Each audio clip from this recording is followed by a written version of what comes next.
Welcome to Liquid, How CFOs Outperform. I'm your host, Tom Gavigan. And I'm Holly McNulty.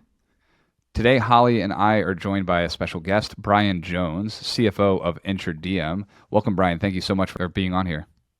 Yeah, thank you very much. Really appreciate it and looking forward to the conversation.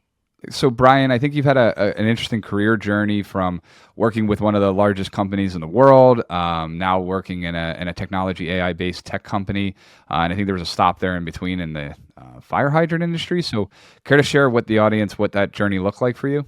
I started with, as you mentioned, one of the largest companies in the world. It's a very well-known package and logistics company. They were looking to build out their finance function. I got that opportunity to go into a great company like that, build out the kind of finance and FP&A function. The way that business works, some days you walk in and they say, "Hey, here's your next assignment that we have for you." One year I came in and they said, "Hey, you are going to run sales compensation for this particular division," something I did not have any experience with. And so that was an opportunity to do something new, do something completely different. Then from there, they said, "Okay, we want you to go be in the competitive analysis department." I'm like, I don't know anything about competitive analysis. I learned a whole lot about strategy, trying to figure out what certain companies' strategies were. The other thing that I really learned was how to tell a story. When you listen to earnings calls, they are using numbers to help tell a story of what's going on in the business, telling it to the analyst community, to the investor community, to their shareholders. So I spent 3 years there and really just learned about telling stories, and for myself as a finance professional, really learned the numbers were sort of the backdrop and they helped support the story. I was really learning how to tell a story of what's going on in the business.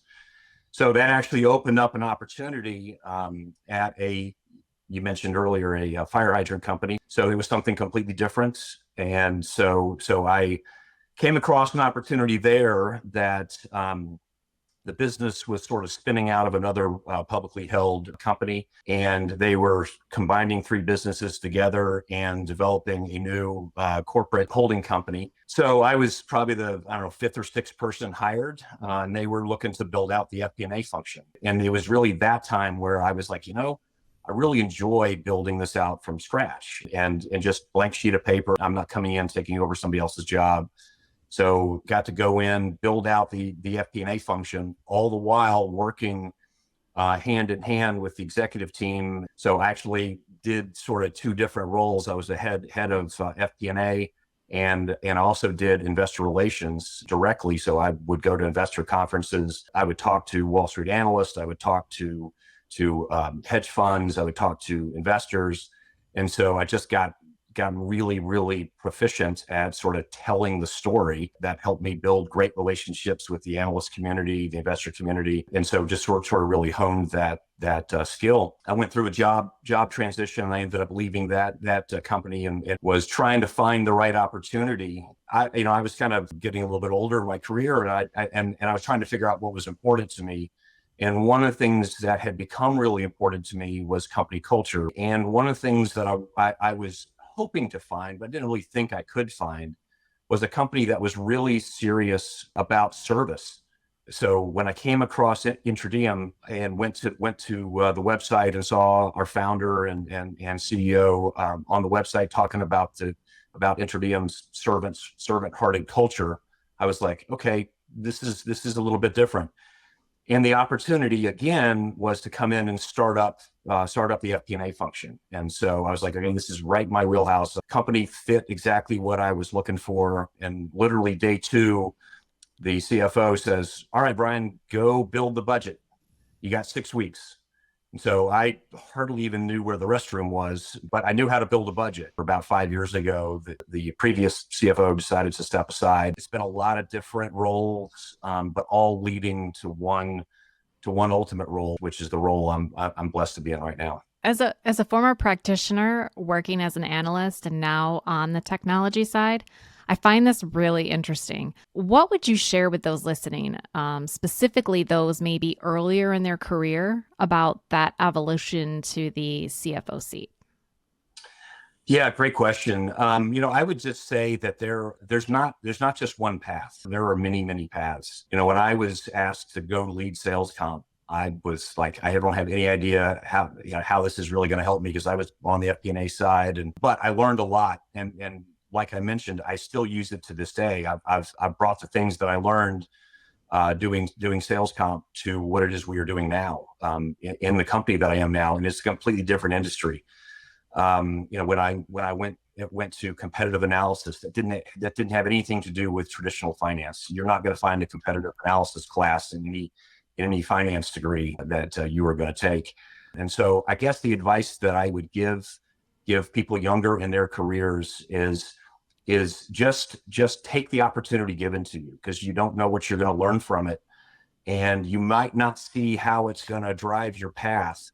I certainly didn't see it when I was taking all those steps, but I ended up in a great place now where I use all those tools that I learned in those opportunities that were given to me, that I didn't see the relevance at the time. Yeah, taking the opportunities you have, kind of seeking out other ones and not kind of getting set in your ways. I think that speaks widely to Holly and I and our background and how we see things, and obviously leads to where we all end up, I guess. But Bryan, I think we have a lot to dig into a little bit further. And in this next section, what we call the Chief Outperformance Officer, we like to focus on what drives us in terms of how we continue to try to outgrow, outperform, outlast the competition.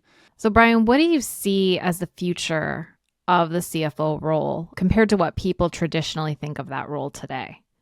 Because it's changing, right? Absolutely, it is. And so, I honestly, I think that understanding the finance and accounting and treasury and all those sort of traditional CFO roles, honestly, I think those are just table stakes. The role of the CFO, in my opinion, has really evolved to be one of a strategic partner to the CEO, to the rest of the C-suite, honestly, to the rest of the business as well. It's a strategic partner and a strategic advisor as well. So the CFO role in finance in particular sits in a very unique position. So we have a view of the entire business. And so FP&A in particular really needs to understand what's going on in every aspect of the business at all times. How do you build a budget without understanding that? How do you do the analysis on ROI or anything without understanding what's going on in all aspects of the business? How do you resource the business appropriately without understanding what's going on in the business? So we have a really unique position that honestly nobody else does in the entire business, with the exception of the CEO. We have been intricately involved in the rest of the business. And so when I talked about coming in and day two, the CFO asked me, go build the budget. Well, I had to go to each of those departments and build those relationships, asked to help them explain what their functions do, what their needs are. So we have a real unique position that we sit in, where we have a really wide view of the business. That puts us in a great position to be that sort of strategic advisor to the CEO as well as of the rest of the business. So it's not just about the numbers; it's about really understanding the business. You got to take care of the finance and the accounting and treasury and all that stuff. Like I said, that's just table stakes. But you really are a strategic advisor and partner to the rest of the business. We like to sometimes say CFO stands for the Chief Future Officer, which resonates, I think, to what you're saying. Yeah, right. I think what we find oftentimes in having conversations with CFOs like yourself, the path is sometimes different, right? It sometimes intertwines, converges, but might start in tax or accounting, maybe treasury. Obviously, you have a really strong foundation in FP&A, and I think that's a topic that really resonates with the broader audience that listens to this podcast. So I'd like to ask you about the intersection between FP&A and treasury and the impact on overall cash planning, optimizing liquidity, and how it's then used to make strategic decisions. Can you kind of share your viewpoint on that? Yeah, absolutely. I mentioned just a minute ago about we have a unique view of the business. At Intradiem, we had a situation where we had on our engineering product roadmap for years some platform modernization. We needed to pay off some technical debt. We needed to upgrade the platform and things like that. Those were always on the roadmap. They always got pushed to the side because of other priorities. We knew we needed to do it, but we just really couldn't figure out how because it was expensive. It was July of 2021. My controller and I were having a conversation with our bankers at the time. It was a normal, hey, how's the business going? It was just a business update. And so we were talking through the business, and they did what bankers do, and they said, are there any strategic initiatives that we could potentially help you with? We could take a look at expanding the credit facility. A little bit on a whim, I said, we have this platform modernization project that has been put on the back burner. We really need to do it, but we don't have the discrete funds to do that. And so they were like, okay, well, how much money are we talking about? And it was a little bit of a guess. I said, probably between 10 and $15 million. And they were like, we can probably help you out with that. So that was sort of the genesis of an idea that got the ball rolling. And in October of that year, we went to the board with a full proposal. We wanted to use debt to do this strategic initiative, which was going to take about 2.5 years to do. And so the board approved it, and we actually just finished it recently, and it worked out beautifully. Without the understanding of the business and the business needs, without understanding the finances, without understanding the long-term projections and needs of the organization, that's sort of the unique role of finance and CFO, is sitting at that cross section. And so it was just an opportunity that came together perfectly, and we were able to pull that off and get a new credit facility, execute on our plan, and now we're going to roll that out to all of our customers next year. It's a really good example. Like you said, you don't get there without the connections that you had to make internally to know actually what's going on in the broader business that you're trying to support. I don't know how many CFOs can talk about technical debt. Maybe I would dig a little deeper in terms on like the planning side of things, in terms of like managing around uncertainty and volatility. It's obviously a common topic that we talk about on this podcast quite often. And I love your input in terms of navigating the overall uncertainty and the role in guiding Treasury strategies, particularly if like getting ahead of cash flow challenges that might exist. Since I became CFO, we've done 2 separate credit facilities and 3 or 4 amendments to it. And so we use a revolver to manage our timing of working capital. Our cash flows are very seasonal, and so we are an enterprise SaaS business. We bill everything annual in advance, and so the timing of those cash flows are fairly concentrated. We collect a lot of money in kind of October, November, December, January. And then because that's when all of our renewals are, and so our cash flows are very, very predictable, and they're very seasonal.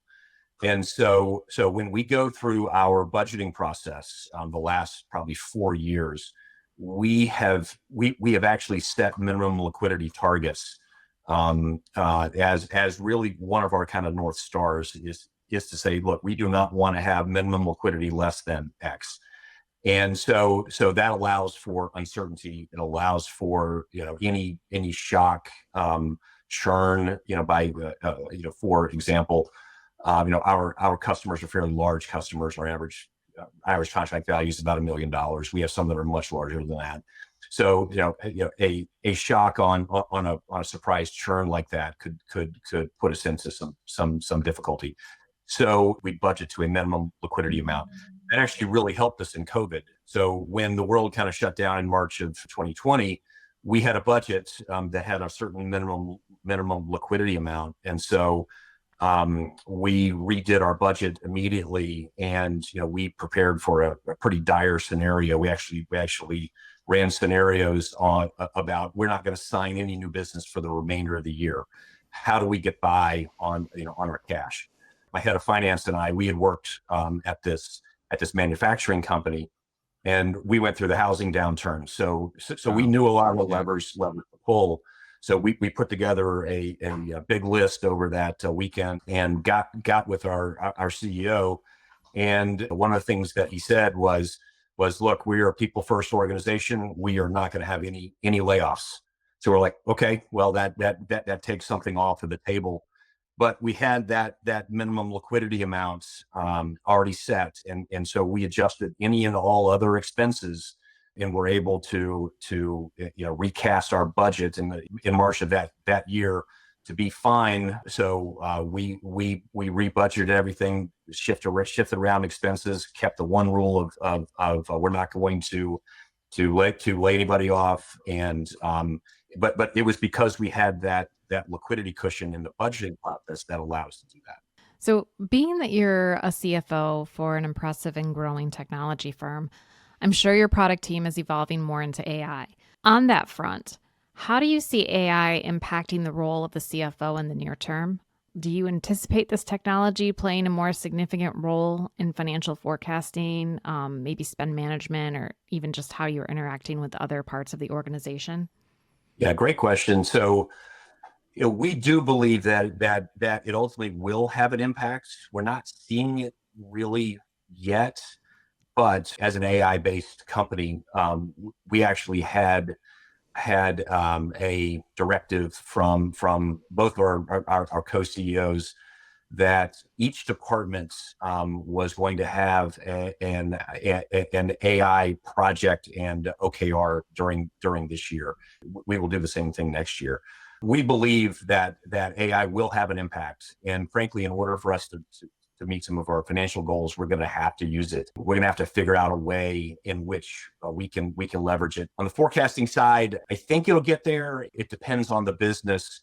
My particular business now is it doesn't really lend itself to it because we have these very large deals that are very lumpy. There is a perfect area where I think AI can contribute to that. But I think you're going to have to use it. And I don't think from a CFO perspective, you're going to save headcount, likely. And you aren't going to replace, one of your accountants with an AI bot. It's just not going to happen. But what I think you need to look for is people that understand how to use AI to help support their jobs and become more efficient. Our president and co-CEO, Jen Lee, she always talks about, we're trying to figure out how to hack our jobs using AI. And the way that she talks about it is she says, let's use AI to hack your job and save yourself some time. Give me and the company some of that time, and you use some of that time yourself. That's the way that we sort of approach it.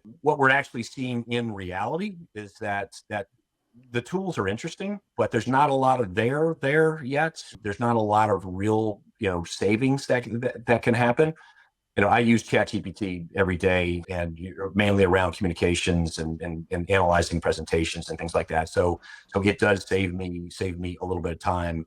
We're not there where it's huge savings yet, but we firmly believe it is absolutely coming. And I think you are going to be better at your job, and by using it in service of your job and helping you to become better at it. We've all got secrets, and today we want to hear it from you there, Bryan. So let's dive into the next segment that we call the CFO Secrets.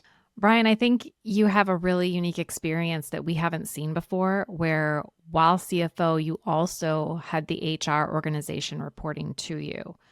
I assume this gave you a unique vantage point to really understand the intersection of culture and financial performance. So how has that shaped your approach as a CFO? And why do you see culture as such a critical component of a successful organization? Yeah, great. Thank you for that question. I could probably talk about culture all day. I had the pleasure of working for various companies that have had very strong cultures, and some, shall we say, a little more traditional cultures. And working for the company that had a very strong culture, I saw how it actually impacted performance. One of the things I've said for years is that culture wins every time, and every company has a culture. You can be deliberate about it, or you can take whatever forms organically, and that may or may not be good. So for me, in my job search, I was actually really focused on culture. And for me, what was important was finding a culture that was really about service. When I came into Intradiem 9 years ago, it was already important to me. And then I was completely blown away by the culture at Intradiem. So it's sort of personally been kind of a passion and an interest of mine for a long time. And there was a woman that I actually interviewed with 9 years ago, and she taught me about the culture at Intradiem. Every day she would come over to me and say, Bryan, how can I help you today? What do you need help on? And people that work for me now, they know in every conversation I have with them, I'm going to say, how can I help you today? What do you need from me? And so it's that sort of servant leadership model, which I can talk about as well. I mentioned earlier, we are a people first organization. And so we have named the traditional HR function our people team. And so, going back 5 or 6 years, kind of our first chief people officer, she and I worked together very closely on a lot of initiatives within the company. And she used to joke at town hall meetings about, how cool is it that the finance guy is the one talking about culture the most. We say all the time, and this came from Matt McConnell, our founder and co-CEO, great products can be copied, great service can be copied. What can't be copied is great people. And what attracts great people is a great culture. And so it's what attracted me, as well. And I know so many other people as well. Fast forward to the end of 2020, we were doing a little reorganization, and this one kind of came out of the blue. I wasn't expecting it, but Matt called me one day and just said, Bryan, I want the HR team to report to you. And I initially said, whoa, that doesn't make any sense. We are a people first company. You can't have the people team, the HR team, not report to the CEO. So I argued with him for a few weeks, but he ended up saying, Bryan, you are so passionate about culture. Nobody talks about it more than you. And, I think it would be a great fit. While at the same time, we were also sort of making a rebranding of kind of the finance organization as well. And it tied in very closely with the people team. There have been a lot of people I've come across in my career at finance, accounting, HR, IT. They are the rule followers, and they are the no police. I've never ascribed to that philosophy. I've always kind of come across the philosophy about, okay, well, no, we can't do it that way, but we can do it this way. Let's figure out how to do it. And so kind of later on in 2021, I actually rebranded my collection of teams. Instead of general administrative, which is the worst name ever, I actually rebranded to the business enablement team. So it's a philosophy around enabling the success of the business. So that moving the HR team underneath me in 2020 was sort of the first kind of step in that. We ended up needing to find a new chief people officer in early 21. I wanted somebody that was going to embrace that sort of enablement philosophy. I had seen good HR people, and what they could do is that they could really be incredible partners to the business, and help the business be successful. And so it's not about leaves and policies and benefits. It was really about being great partners. And so I was really fortunate to come across, and she's still our chief people officer now, Kim Heiler, and hired her in February of 21, and probably the best hire that I have made. And Kim has built out now by far the best HR people team I've ever come across. I have people come to me all the time and just say, Bryan, that's just the best people team, HR team we've ever seen. And kind of our philosophy as a people first organization is that, look, the senior leadership team our job is to take care of our people. If we take care of our people and they don't have to worry about their jobs, they don't have to worry about their paychecks, they don't have to worry about their groceries, that they can turn around and serve our customers.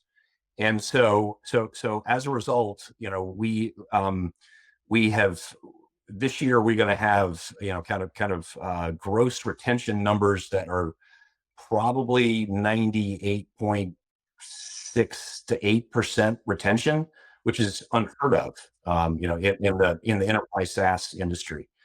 We had record employee NPS scores. We had record NPS scores this year. For the last 2 years, Intradiem has been named the number 3 best workplace for mid-sized companies in Atlanta. Last year, we were number 21 nationally for mid-sized companies. Our employee retention is incredible. So that all comes from that people strategy. And so for us, really focusing on people and building out, an incredible team to help support our people, help enable the business, help drive the strategy of the business, and be that people first organization has paid off in our results. And so, it's given me a great perspective on the business. As I said, kind of to start off with, what can't be copied is great people, and we've got great people, and that's a result of our culture and everything that the people team has done, as well as our overall culture. Talk about taking the opportunity that's in front of you and challenging yourself there, Bryan. I mean, I don't know how many people would have jumped at that opportunity. But what a great story, and I think resonates again with people like Holly and I. Culture is incredibly, incredibly important, and everything else downstream is a result of what you set up in that way. What we'd like to do is close out here and see from your point of view, from the audience perspective, how can they keep up with what's going on with Intradiem, with Bryan Jones, anything like that? Yeah, no, I appreciate that. So. We have a pretty active LinkedIn presence. Our marketing team does an amazing job, and so follow us on LinkedIn. We're doing a lot of really interesting things. One of the things I learned when I was going through my job search was take every meeting, because you never know what's going to happen in that meeting. And so I just, as a general rule, I've always done that, and I've gotten to meet the most incredible people. And so if anybody wants to have any conversation about any of this stuff, that's awesome. Reach out to me on LinkedIn. Happy to do it. I think it's so awesome, Bryan. You seem definitely like a guy, nothing's beneath or above you, right? You take the conversations that you have. I think that's so incredibly important in this world and this network, right? And that's why you're on the podcast here today. So I genuinely appreciate you being on here. Well, thank you both very much. I really appreciate the opportunity, and would love to come back sometime if you want to talk again. Absolutely. Thank you both very much. Absolutely. Thank you, Bryan. Well, that was a really good conversation, Holly. I think an interesting and unique one. He's a lovely man, I think, Bryan. The conversation was genuine. You can gather his passion for culture, I think, so greatly. It resonates, I think, so much. I think it's so incredibly important. It's sometimes ignored. And I think it enforces the retention. And then what do you get from retention? You get the downstream impact to the business, and then to what ultimately hits his world, which is the finances. I think it's rare that we'll have anybody on this call that can speak to the HR side of things like that, living in a CFO world. But at the end of the day, the reality is you don't need to, say, manage the HR elements of a business, but as leaders, you are responsible for culture, and building the culture and maintaining the culture and keeping it where it's at, as long as it's in a good standing. So I think that was probably, I'm sure, similar to you. I'm sure that's the biggest takeaway I had from the conversation. Anything specific stand out for you? Yeah, on that culture topic, I really, really liked how he referred to them as the chief people officers. The people organization. Yeah. Yes. And just how his team was business enablement, because that's so true. And I think a lot of times we lose sight of that and just get into the day-to-day and forget what the purpose really is of our teams. And yeah, it's easy to do if you don't kind of continuously reinforce it. It's not in a orientation, right, that you get in, that you see the day one. It's something that, you're going to see it there, but you have to reinforce it all the time. And that really does come from the top. It comes from the CFO and the CXO of anything, and down to their leadership team, and from their leadership team to the management team underneath them, and then ultimately to the individual, people, because that's what we are talking about. So obviously I think he embodies it. It sounds like Intradiem is benefiting from it. I think a retention of 98% is amazing. That's amazing wild. in this market, in this world of technology, in this remote environment as well, where it's pretty easier to move from job to job. That says something about him. It says something about the company as well. So, and then like you said, finance is just a result of it. So I think that was super cool. Absolutely. Thanks for tuning in, folks. To never miss an episode, link or subscribe wherever you listen. I'm your host, Tom Gavigan. I'm Holly McNulty. And this is Liquid, How CFOs Outperform.